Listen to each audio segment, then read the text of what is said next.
안녕하세요. 그 책방입니다.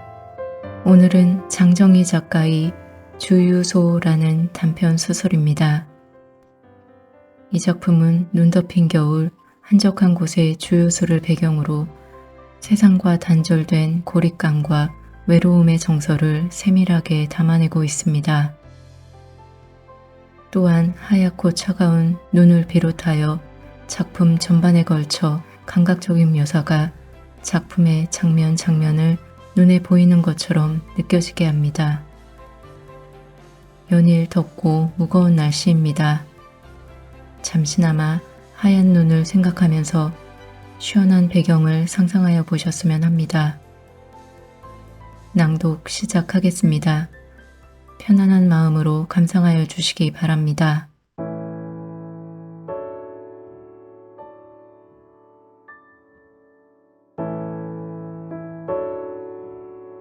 주유소.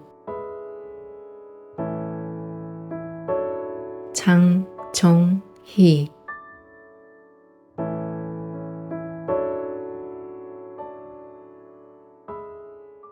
눈이 내린다. 창밖엔 온통 눈뿐이다. 유리창에도 성에가 하얗게 끼어 있다. 나는 지금 할 일 없이 유리창에 글씨를 쓰고 있다. 지, 독, 간, 폭, 설. 윤기 없이 바스러진 손톱 밑으로 얼음가루가 들어와 박힌다. 글씨를 썼던 오른손 검지가 푸르스름하게 얼어있다. 어깨에서 등을 따라 내려가는 견갑골 언저리가 추위에 단단히 뭉쳐있어 팔을 들어 올릴 때마다 얼음장처럼 삐걱거리는 느낌이다. 숨을 내쉴 때마다 입에서는 하얀 김이 피어나고 있다. 넓은 들판으로 향한 뒷창문은 열리지 않는다. 날씨가 추워지면서부터 열어볼 일이 한 번도 없었기 때문이기도 하지만 지금은 단단히 얼어붙어 한껏 위세를 떨치고 있다. 지, 독, 칸 글자 사이로 회백색의 벌판이 뿌옇게 내다보인다. 조용하다는 것은 때로 사람을 질식하게 만들 만큼의 위력을 지녔다. 그럼에도 나는 혼자 있는 일에 익숙해져 있다. 열리지 않는 창문에 글씨를 쓰는 행위는 지루한 시간을 죽이는 나의 오래된 버릇이다. 사실 나는 유리창에 글씨만 쓰는 것은 아니다. 때로는 동그라미를 그리거나 나선형의 줄을 긋는다. 성애가 끼어있는 유리창에 지그시 손가락을 대고 있으면 손가락의 따뜻한 기운으로 서서히 길이 만들어진다. 그 길에 입김을 보태어가며 글씨나 무늬를 그려가는 것이다.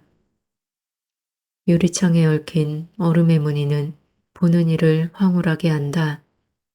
한 무리의 새떼가 아름다운 깃털을 벌린 채 날아가는 것처럼 보이기도 하고 눈 덮인 소나무가 빽빽하게 들어차 있는 숲처럼 보이기도 한다.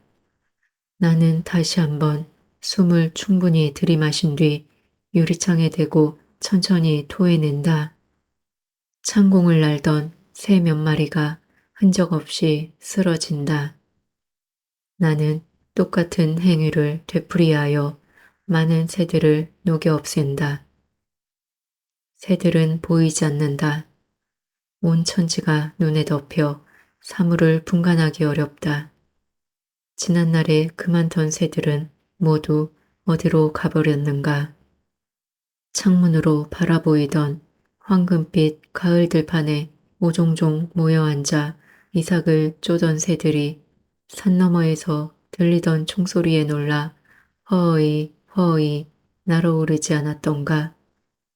그 새떼들을 바라보느라 나는 가을 햇살에 눈을 찔리곤 하지 않았던가.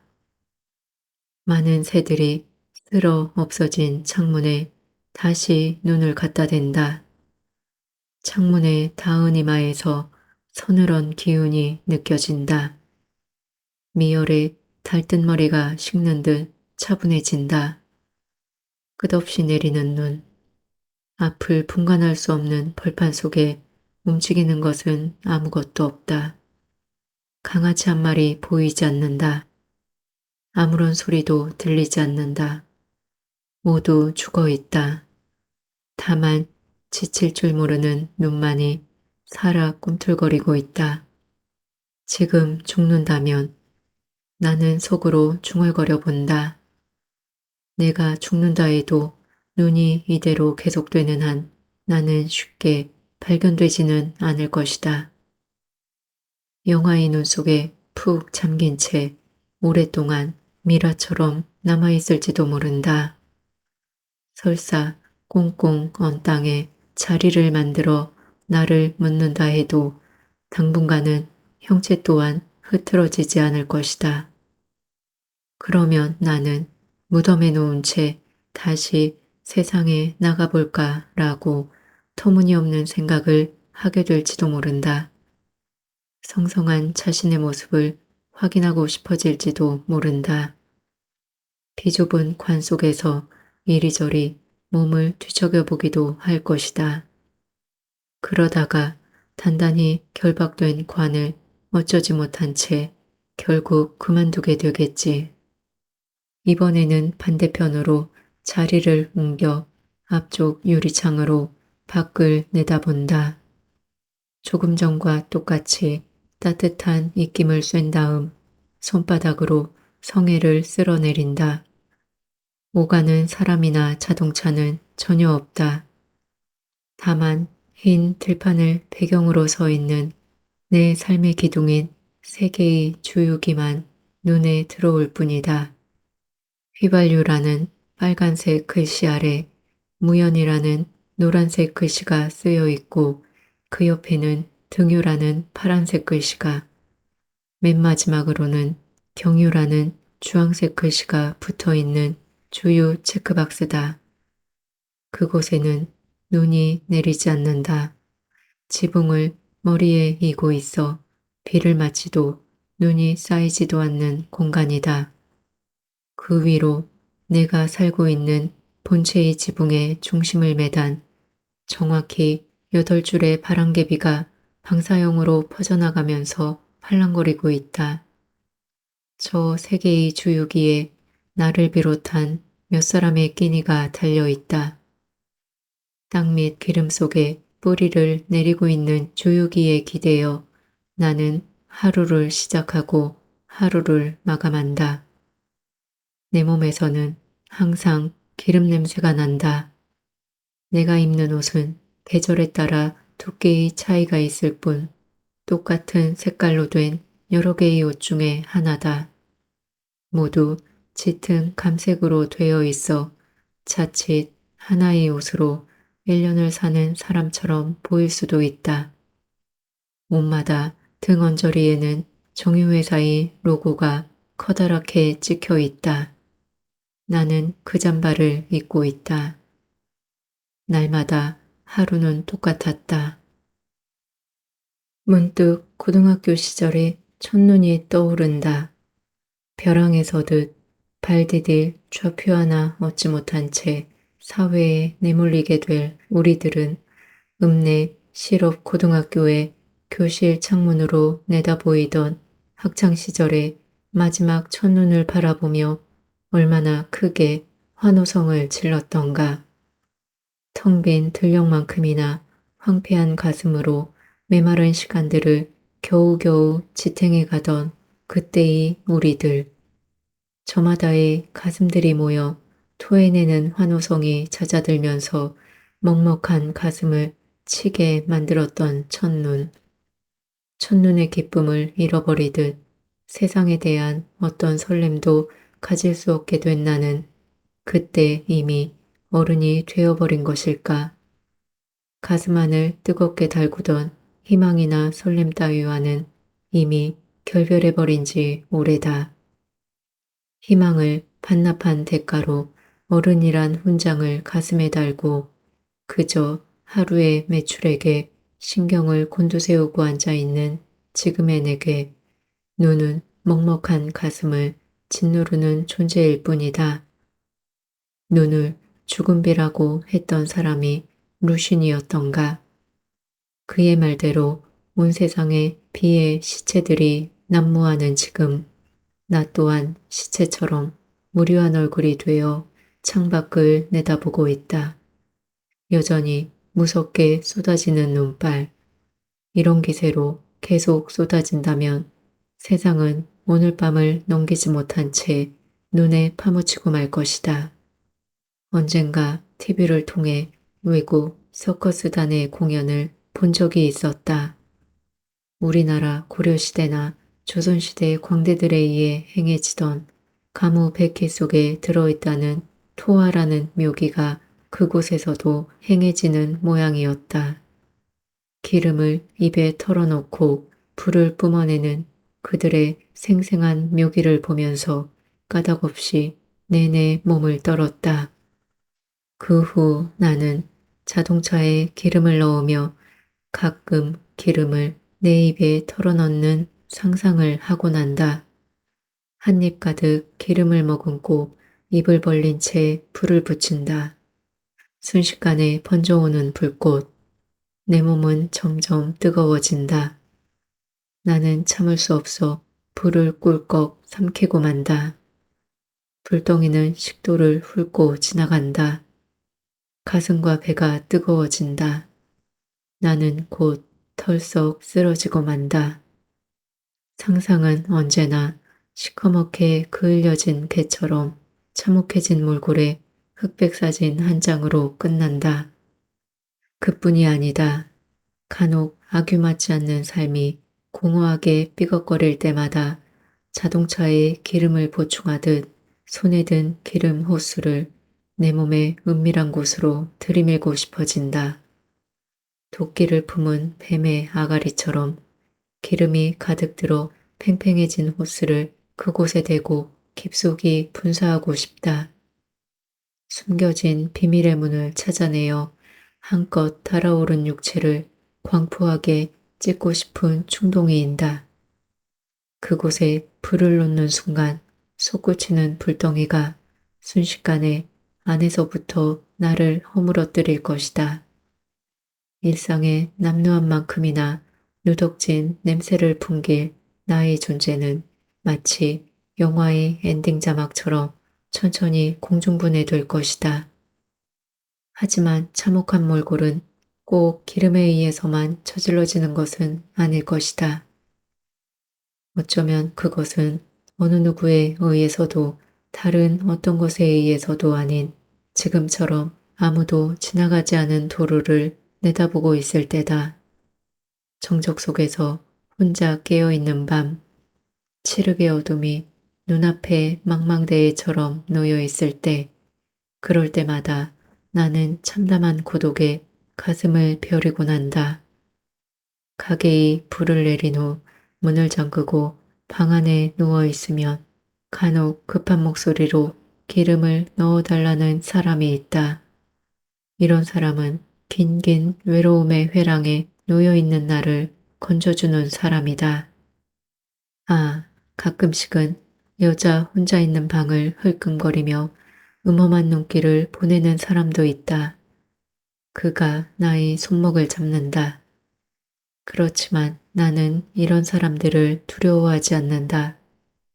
그는 얼마 지나지 않아 전혀 표정을 담지 않는 우울하고도 낮게 가라앉아 있는 나의 시선에 기겁하게 될 것이므로 차가운 내 손목을 내려놓고 재수없다는 듯 손바닥을 탁탁 털어내며 자신이 타고 온 자동차로 다시 떠날 것이므로 도로변의 눈발이 바람결을 따라 이리저리 몰려다니고 있다.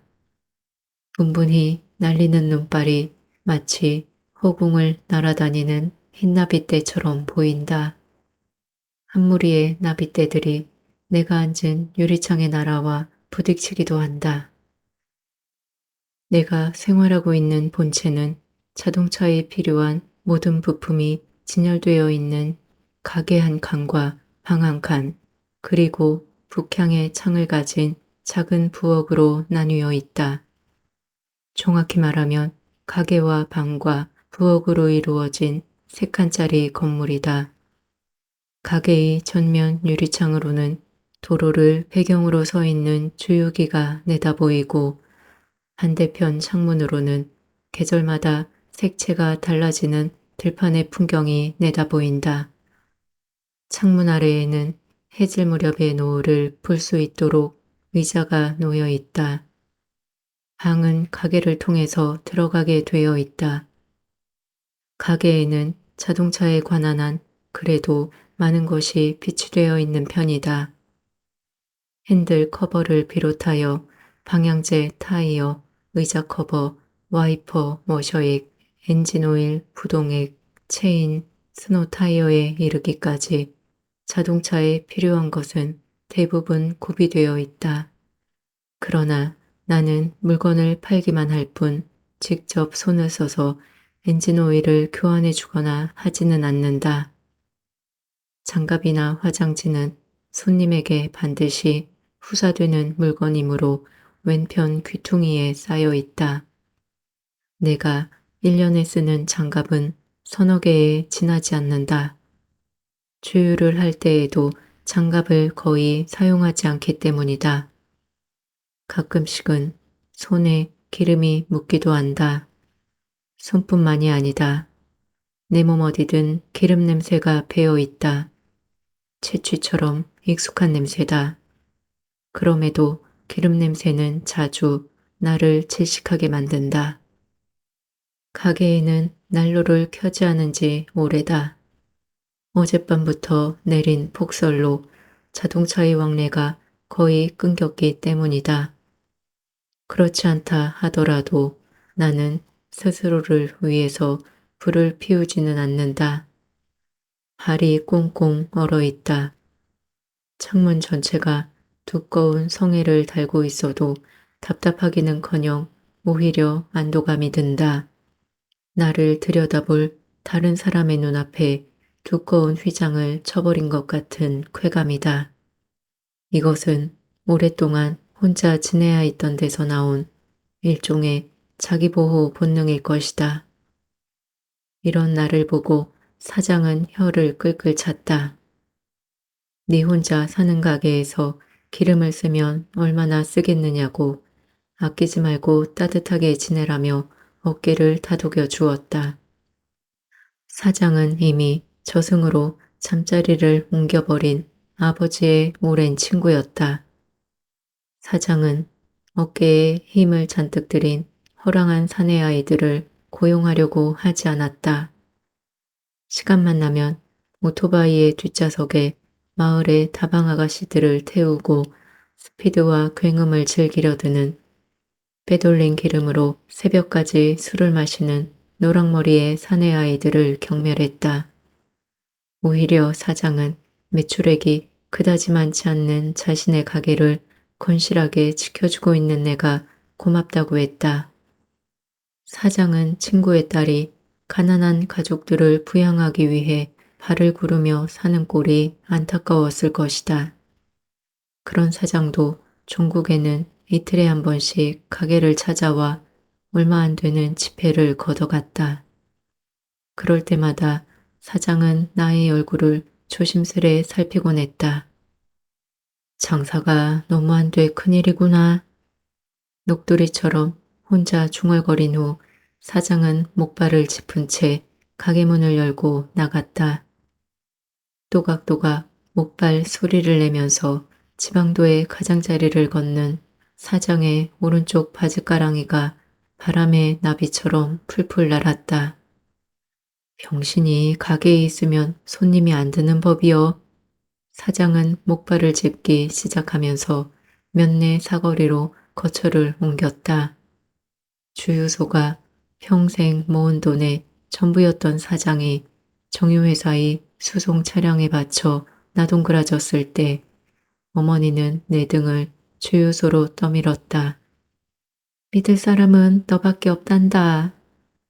사장은 내게 주급으로 지급하는 몇 장의 지폐를 전달하기 위해 일주일에 한 번씩 우리 집을 찾아갈 것이다. 그 돈은 식구들의 일주일분의 양식이 될 것이고 어머니의 약값이 될 것이다. 앞산 너머에 엎드려 있을 단칸방의 식구들은 사장이 건네는 일주일분의 지폐로 일주일 단위의 삶을 살아가고 있을 것이다. 내 손에 들어와 본 적이 없는 내 노동의 대가로. 가족이란 어차피 그런 것이다. 애정을 담보로 하여 밑동이 달아 없어질 때까지 서로를 쇠사슬처럼 올가매는 관계. 질척거리며 끌려가더라도 가족은 가족인 것이다. 다시 창문에 눈을 들이댄다. 여전히 아무도 지나가는 사람은 없다. 시간은 저교 속에서도 끊임없이 흐르는 모양이다. 절대 어둠을 허락하지 않을 듯한 순백의 벌판에도 어느덧 회백색이 천천히 드리워지고 있다. 정오 무렵 나는 딱 한 사람의 차에 기름을 넣어 주었을 뿐이다. 검정 양복에 검정 넥타이를 맨 키가 크고 메말라 보이는 품이 자칫 바람에도 휩쓸릴 것 같은 느낌을 주는 남자였다. 주유를 한 뒤 사례용 장갑을 가져왔을 때 남자는 쉼없이 내리는 눈발에 시선을 못 둔 채 담배를 피우고 있었다. 내가 남자를 한 번 더 눈여겨 보게 된 것은 남자의 얼굴색이 마치 내리고 있는 눈발처럼 창백해 보였기 때문이었다. 검정색 양복 때문이었을까? 병자처럼 지쳐 보이던 얼굴에 둘러치던 담배 연기는 남자의 눈을 더욱 깊게 만들었다. 나는 그때 우수라는 단어를 떠올렸던 것 같다. 절망에 빠져본 사람만이 절망의 눈을 알아보는 법이라면 이 남자가 바로 그 경우일지도 모른다는 생각까지 하면서 남자는 내가 건네주는 사례용 장갑에 전혀 관심을 갖는 것 같지 않았다. 더구나 나를 바라본 것도 아니었다. 어쩌면 남자는 자신의 행선지를 가늠하면서 내리는 눈의 양을 주시하고 있었던 건지도 모른다. 아니, 어쩌면 지친 얼굴에 어려있던 피곤을 지우기 위해 휴식을 취하고 싶었는지도 모르겠다. 남자는 두 개비의 담배를 음미하듯 오래오래 피운 다음 트렁크에서 꺼낸 체인을 자동차 바퀴에 간발처럼 둘러친 후 눈길을 엉금엉금 기어서 떠났다. 나의 뇌리에 한 번 입력된 남자의 모습은 그 후 아무것도 입력할 내용이 없는 시간들 속에서 한동안 기억에 남아있기는 했다. 그러다가 계속 눈이 쌓여가는 들판으로 시선을 옮기고 난 뒤부터 남자의 모습은 사라졌다. 그 후 지금까지 할 일 없이 이렇게 앉아있기만 하는 것이다. 늘 그랬다. 기름을 채우고 떠나는 자동차를 볼 때마다 나는 호스를 든 팔을 늘어뜨린 채 망연히 서 있곤 했다.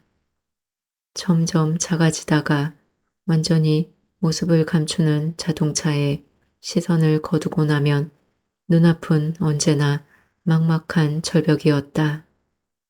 떠날 수만 있다면, 이곳에서 벗어날 수만 있다면, 자동차의 꽁무니에 매달려서라도 저 산을 넘어갈 수만 있다면 밤새워 걸어도 좋을 것이다. 부르튼 발가락을 문지르며 아직 잠에서 덜 깬 도시의 새벽문을 열고 들어설 수 있다면, 그렇게 동경해왔던 도시 사람이 될 수만 있다면, 너무도 쉽게 어둠이 드리워진다.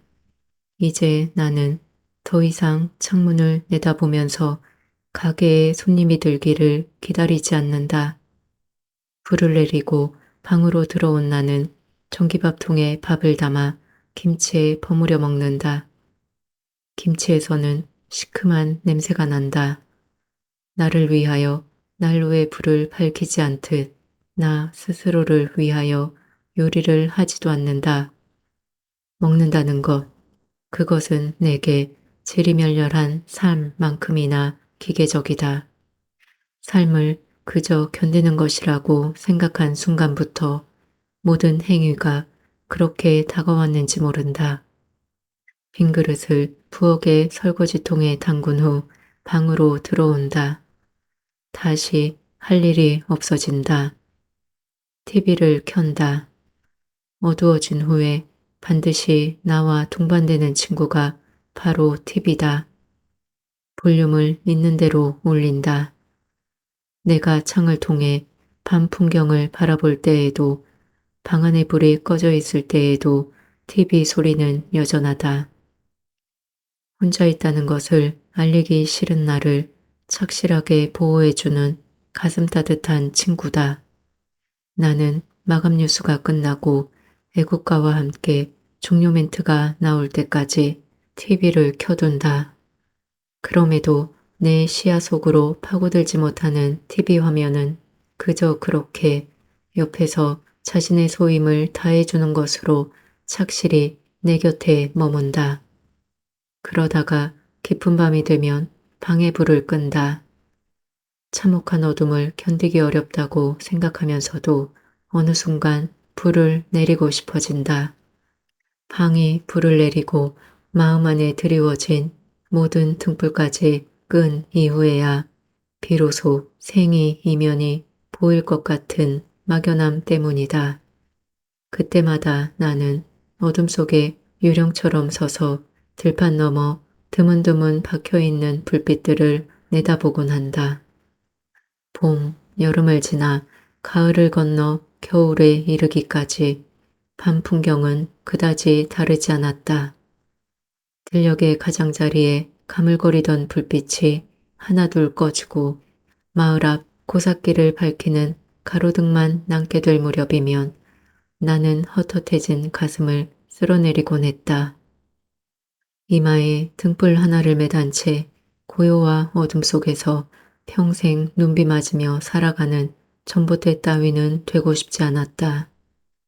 긴 한숨을 내쉬며 창 곁을 물러나온 내가 방의 스위치를 올릴 때마다 방의 구석구석 배어있던 어둠이 화들짝 놀라 달아나곤 했다. 불빛에 모습을 드러내는 지방 가구는 많지 않다. 아랫목 귀퉁이에 개켜져 있는 이불과 인피처럼 벽면에 걸린 몇 개의 잠바, 윗목에 놓인 TV와 전화기 한 대가 전부다. 유일하게 나를 세상과 연결시켜주는 전화는 항상 제자리에 놓여 있지만 불행히 나는 전화를 걸 만한 곳이 많지 않다. 몇 군데의 거래처와 산 너머 단칸방에 웅크린 나의 가족에게만 사용될 뿐이다. 지금 나는 TV를 켜둔 채 엎드려 있다. 방바닥으로 기어가는 개미를 바라본다. 작은 몸뚱이보다 더 큰 짐을 진 채 끙끙대는 개미를 물끄러미 바라보다 손끝으로 가만히 건드려 본다.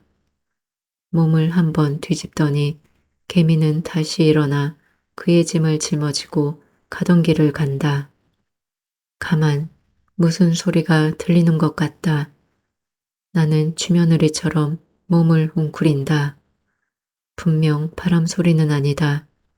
TV 소리에 섞여 거의 가늠을 할 수 없을 정도이지만 분명히 누군가 문을 두드려대는 소리다.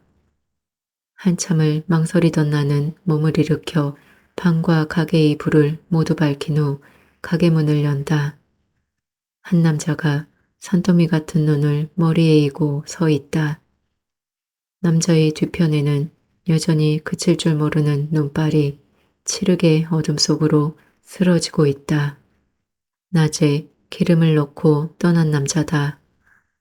무거운 눈덩이를 이고선 벌거숭이 겨울나무처럼 그의 서 있는 모습이 몹시 위태로워 보인다.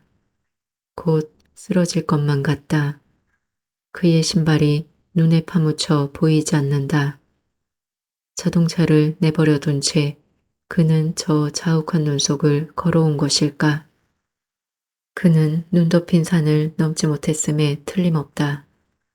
멈춰버린 자동차. 그는 점점 짙어오는 어둠보다 포위하듯 음험하게 쌓여가는 눈의 공포를 더 이길 수 없었을 것이다. 싸늘하게 식어버린 자동차 속에서 그는 자신이 마지막으로 거쳐왔던 나의 주요소를 머릿속에 떠올렸을 것이다. 추위와 어둠의 공포 속에서 내 집의 따뜻한 불빛을 그렸을 것이다. 눈과 추위에 굳어버린 그의 입술이 움직인다. 그러자 남자의 머리 위에 쌓여있던 눈이 뭉텅이로 쏟아져 내린다.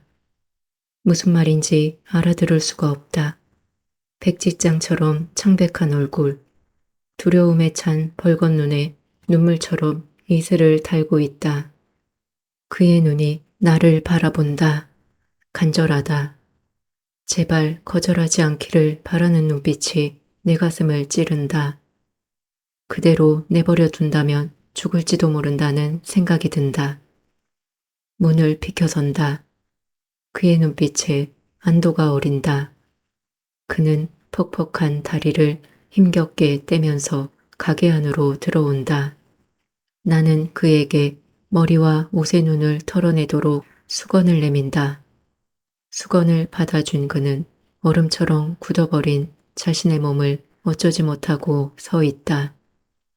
방 안으로 들어서지도 못한 채 방문 앞에 머뭇거리고 있을 뿐이다. 나는 앞장서서 방 안으로 들어간다. 그러자 그가 힘겹게 신발을 벗고 방문턱을 넘는다. 휘청 그의 몸이 앞쪽으로 쏠린다. 나는 재빨리 그를 부축하여 방 안으로 들어앉힌다. 종물처럼 방이 한 귀퉁이에 앉은 그의 머리와 옷에서 눈 녹은 물이 뚝뚝 떨어진다.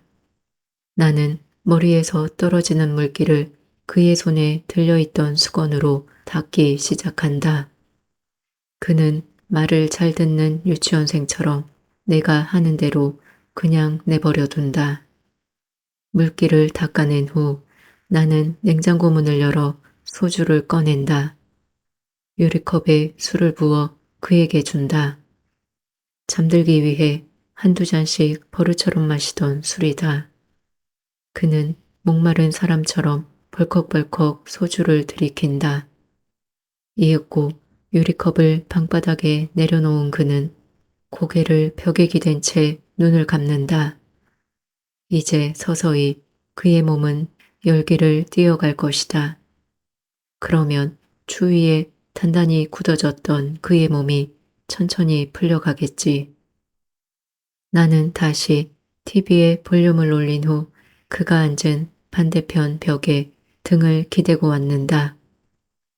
양 다리를 접어 가슴에 댄 채 화면을 응시한다.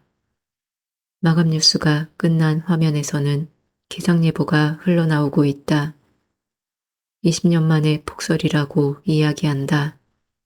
기상 리포터는 눈 때문에 기뻐서 어쩔 줄 모르겠다는 말투와 표정으로 호들갑을 떤다. 기상이변에 대한 우려는 전혀 들어있지 않다.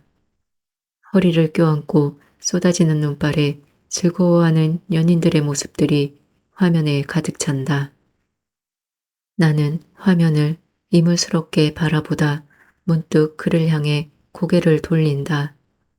그는 여전히 벽에 기댄 채 눈을 감고 있다. 물기에 젖은 머리카락이 말라서 꼬질꼬질 비틀려져 있다. 술 기운 탓인지 그의 얼굴에 서서히 홍조가 어린다. 우리는 갇혀 있다. 사방을 죄어오는 적군 병사들처럼 눈은 우리를 포위하고 있다. 한 발짝도 나갈 수가 없다. 차라리 이대로 깊이 잠들고 싶어진다. 오랫동안 깨어나지 않아도 되는 겨울잠. 곰이나 박쥐나 고슴도치처럼 땅속으로 깊이 파고들어 겨울잠을 잘 수 있다면, 그러다가 봄날 따뜻한 햇볕 속으로 기지개를 켜고 나갈 수만 있다면, 나 또한 길고 긴 겨울잠에 빠져도 좋겠다는 생각을 한다. 얼마 전 나는 뒷곁으로 돌아들다가 담 아래에 뚫려 있던 작은 구멍을 발견한 적이 있었다. 구멍은 햇볕이 잘 드는 양지 바른 곳에 있었는데 입구에는 얇은 허물이 길게 드리워져 있었다. 나는 그것을 유심히 들여다보았다. 거의 투명할 정도의 얇은 막은 바로 뱀 껍질이었다. 긴긴 동면을 위해 뱀은 허물을 벗어내리고 땅속 깊이 침잠한 모양이었다. 뱀과 만날 수 있기를 기대하듯 나는 한참 동안 구멍을 들여다보며 앉아 있었다. 뱀이 추위와 배고픔 속에서의 살아남기로 동면을 택한 것처럼 나 또한 동면에서 깨어난 뱀처럼 이곳으로부터 벗어날 수 있기를 갈망해 왔다. 질척거리는 가족으로부터, 숨막히는 기름 냄새로부터, 아무런 일상의 변화가 없는 단조로움으로부터 나는 도망치고 싶었다. 이틀 단위로 지폐를 걷어가는 외다리의 사장, 해바라기처럼 나를 바라보는 가족들의 구차한 일상은 내 목을 옥죄는 사슬이었다. 불현듯 TV 위에 놓여있던 친구의 편지에 시선이 멎는다. 친구는 회사에서 연수차 다녀온 중국 이야기를 썼다. 명분이 연수일 뿐 사실은 놀러 다녔던 거라고 친구는 내게 자랑했다. 홍구 공원에 있는 루시네 묘에도 눈이 내리고 있었다고 회상했다. 그러면서도 친구는 소년의 미성숙한 목소리를 가진 능글맞은 대머리 상사의 품에서 벗어나고 싶다고 썼다. 다시 이곳으로 돌아오고 싶다고, 아무런 희망도 되지 못하는 도시를 떠나고 싶다고 했다. 그때 내가 친구에게 답장을 썼는지는 잘 기억나지 않는다. 답장을 썼다면 나는 친구에게 나를 데려가 달라고 때를 썼을 것이다. 이곳으로부터 나를 구원해 달라고. 아무런 힘이 되지 못할 줄 뻔히 알면서도 나는 그녀에게 매달렸을 것이다. 화면이 자글자글 끓고 있다. 앉은 채로 깜빡 졸았나 보다. 벽에 기대고 앉아있던 그 또한 잠이 들었는지 상체가 옆으로 꽤 기울어져 있다. 위태로워 보인다. 나는 그를 부축해 방바닥에 누인다. 그가 잠깐 눈을 가느다랗게 떴다 감는다. 눈속을 힘겹게 헤쳐온 데다가 한꺼번에 들이킨 술로 하여 그는 쉽게 몸을 추스르지 못할 터이다. 반드시 누운 그의 상체에서 외투를 벗겨낸다. 그러다가 숨이 훅 막힌다. 외투 속에 감추어진 정갈한 와이셔츠가 눈에 부시다. 귀 속으로 단단히 매인 넥타이, 그 위에 박힌 넥타이 핀이 형광등 불빛을 받아 반짝인다. 나의 눈을 찌른다. 아, 거기에 내가 꿈꾸던 도시의 공기가 스며 있다. 유니폼을 입은 사원들이 자판기에 몸을 기댄 채 깔깔대며 마시는 커피향. 한없이 가벼운 그들의 대화. 얼굴이 들이비칠 듯한 건물 로비에 경쾌하게 울려 퍼지는 구두 굽소리. 묵은 서류철을 뒤적일 때 엷게 퍼지는 곰팡이 냄새. 고층 창문으로 내다보이는 몇 안 남은 노라는 앵잎. 건물 모퉁이를 돌아 나올 때 기다렸다는 듯이 턱을 후려치고 달아나는 칼바람까지. 그의 깨끗한 와이셔츠에 넥타이에 핀에 꽂혀 있다. 나는 가만히 그의 가슴에 얼굴을 대본다. 차가운 바람의 흔적은 이미 방 안의 훈기에 녹아 사라진 지 오래다. 반지가 끼어 있는 그의 하얀 손가락이 가냘프다. 나는 조심조심 그의 손등에 내 손을 댄다. 출장길에 나선 것일까? 그렇다면 그의 아내가 가슴을 졸이고 있을지도 모를 일이다. 떠나온 도시를 향한 간절한 노력에도 불구하고 이곳은 그를 쉽사리 보내려고 하지 않았다. 누군가 그를 내게 보냈다. 오늘 밤 그를 내게로 오게 한 것이다. 그의 손이 따뜻하다. 엷은 술기운이 배인 그의 숨결에서는 단내가 느껴진다. 나는 그의 가슴에 엎드린 채 심장의 박동 소리를 듣는다. 얼마나 그렇게 있었을까? 그의 팔이 자신의 가슴에 엎드려 있는 나를 힘주어 끌어안는다. 스르르 녹듯이 나는 그의 품 안으로 스며든다. 나는 속으로 중얼거린다. 이건 아무것도 아니야. 그래, 정말 아무것도 아니야. 그에게서 은근한 장미향이 난다. 그가 몸을 뒤척여 나의 목덜미에 입술을 댄다. 아, 가슴이 숨이 막힐 것처럼 답답하다. 몸이 점점 달아오르며 불에 댈 듯한 그리움이 인다. 대상을 알 수 없는 막연함. 나도 모르게 한 손으로 그의 목을 껴안으며 한 손으로는 그의 머리칼을 헤집는다. 손끝에 힘이 느껴진다. 그의 얼굴이 가슴속으로 파고든다. 엄마의 가슴팍에 얼굴을 묻은 어린아이처럼 안도하는 그의 입김이 따스하다. 이윽고 몸을 일으킨 그가 내 옷을 벗기기 시작한다. 나는 그에게 몸을 내맡긴 채 들판을 가로지르는 바람 소리를 듣고 있다. 마른 목골 천장의 무늬가 시야에 들어온다.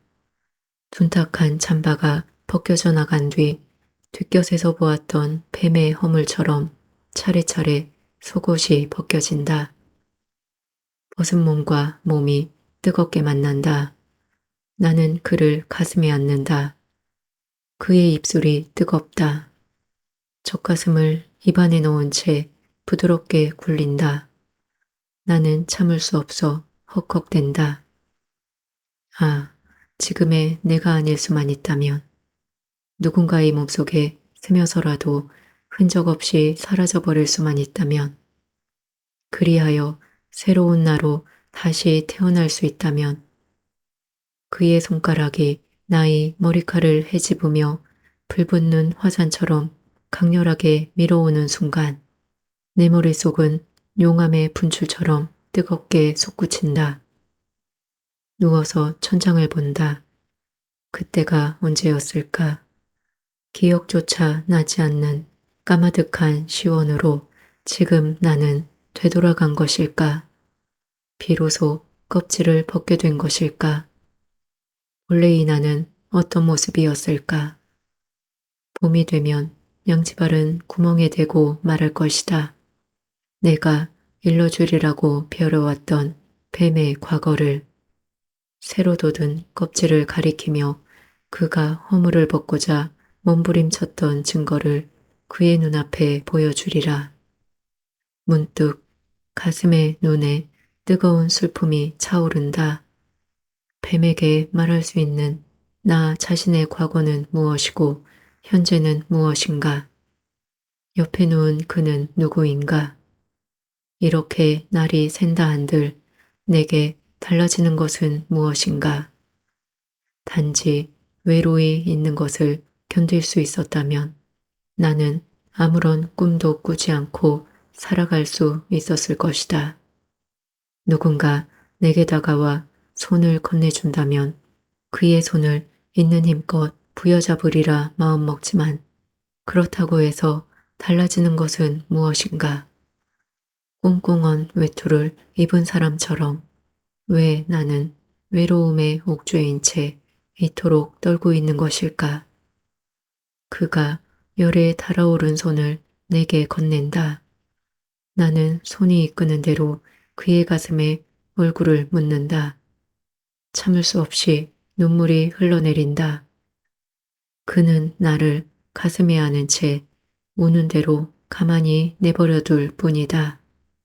그 후 나는 삶이란 그저 견디는 것이라고 말했던 것 같고 그는 삶이란 허우적거릴수록 더 깊이 빠지는 수렁이라고 말했던 것 같다. 나는 방기할 수 없는 가족에 대해 이야기했던 것 같고 그는 잃어버린 가족에 대해 이야기했던 것 같다. 그러다가 수런수런 몽롱한 의식을 헤집으며 우리는 끝도 없는 나락으로 빠져들어갔다. 눈을 뜨자 창밖이 뿌옇게 밝아오고 있다. 무심결에 손끝에 닿는 감촉을 느낀다. 소스라치게 놀라며 몸을 일으킨다. 낯선 그가 신혈을 앓듯 끙끙대고 있다. 열에 달든 그의 몸이 땀으로 흥건히 젖어 있다. 머리에 손을 짚는다. 불같이 뜨거운 기운이 손끝으로 전해져 온다. 나는 옷을 주섬주섬 챙겨 입고 밖으로 나온다. 어떻게 해서든지 그의 열을 식혀야 한다. 밖에는 눈이 말끔히 거쳐 있다. 아직 해는 떠오르지 않았지만 오늘은 날씨가 맑을 모양이다. 하늘은 구름 한 점 없이 푸르다. 발목이 푹푹 빠져드는 눈 속으로 나는 내달리기 시작한다. 사람도 차도 오가지 않는 한겨울의 들판은 고요하다. 이대로라면 면내 약방까지는 1시간이면 다녀올 수 있을 것이다. 몸은 물기가 다 빠진 듯 가뿐하고 바람 또한 상쾌하다. 들판이며 나뭇가지들은 온몸에 소미불을 걸쳐놓은 듯 화려하다. 가지가 꺾일 정도로 풍성해 보인다. 머지않아 이 눈은 흔적 없이 녹아 없어질 것이다. 언제 그랬냐는 듯 가지마다 새순이 고개를 내밀 것이다. 그러다가 따뜻한 바람이 불기 시작하면 새순은 모두 등불처럼 번그러질 것이다. 꽃잎에 향기 어리듯 킁킁거리며 봄은 개선장군처럼 밀고 올 것이다. 나는 한 마리의 짐승처럼 힘차게 들판을 가로지른다. 면내 사거리에 도착하자 나는 좌우로 도열해 있는 가게들을 낱낱이 살피기 시작한다. 다른 대부분의 가게가 그렇듯 약방도 그때까지 문을 열지 않고 있다. 나는 눈길을 달려오느라 푸릇해진 주먹을 움켜쥔 채 약방문을 두드리기 시작한다. 꽤 오랫동안 두드렸음에도 안쪽에서는 전혀 반응이 없다. 조급해진 나는 문 앞에서 발을 동동 구르기도 한다. 더 크게 두드린다. 그때서야 문의 안쪽에서는 주인이 기지개를 켜는 듯 소리가 들려온다.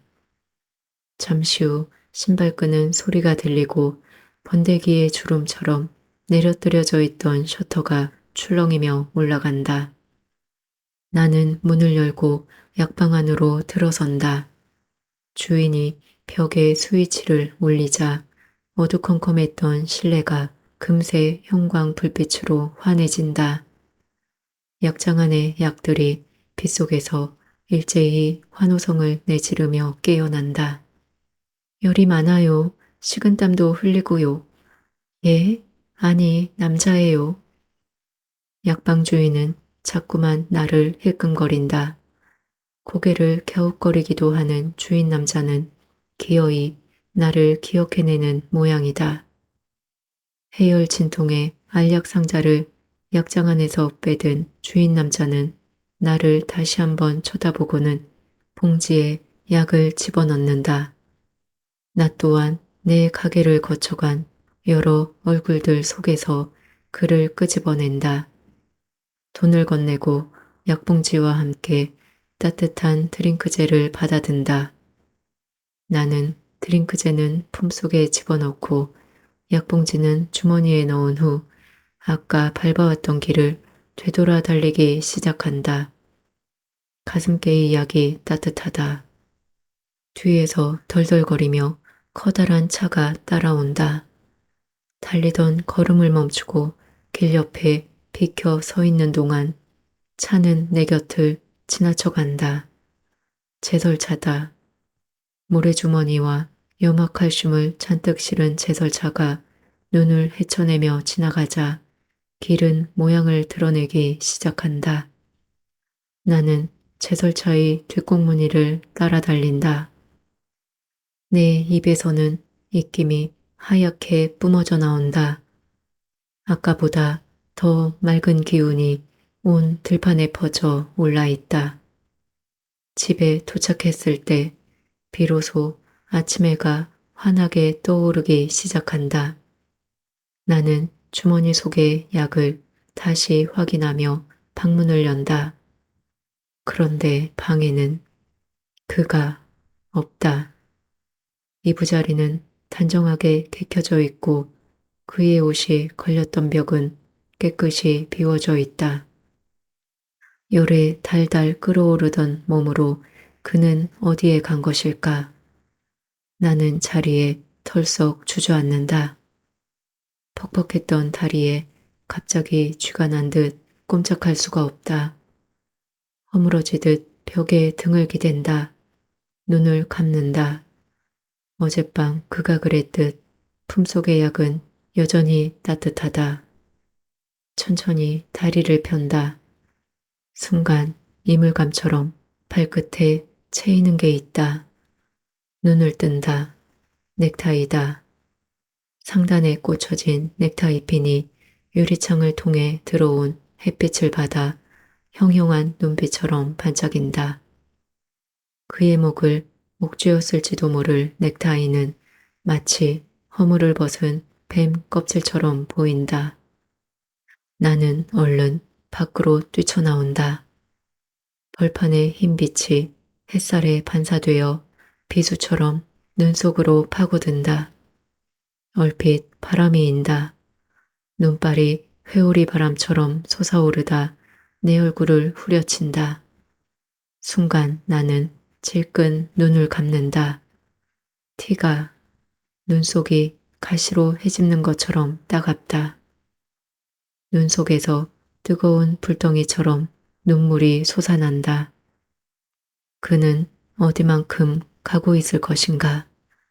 그의 모습은 눈물에 가려 보이질 않는다. 나는 기어이 울음을 터뜨리고 만다. 가슴속 깊은 곳에서 뜨겁게 솟구쳐 오르는 울음소리는 희디흰 들판을 가로지르며 퍼져나간다. 울음소리는 맞은편 언덕 위에서 들려오는 제설차의 달달거리는 소리에 흔적 없이 쓰러진다. 나는 눈물 어린 눈으로 모자이크처럼 일그러져 있는 풍경들을 향해 손을 흔들어 준다.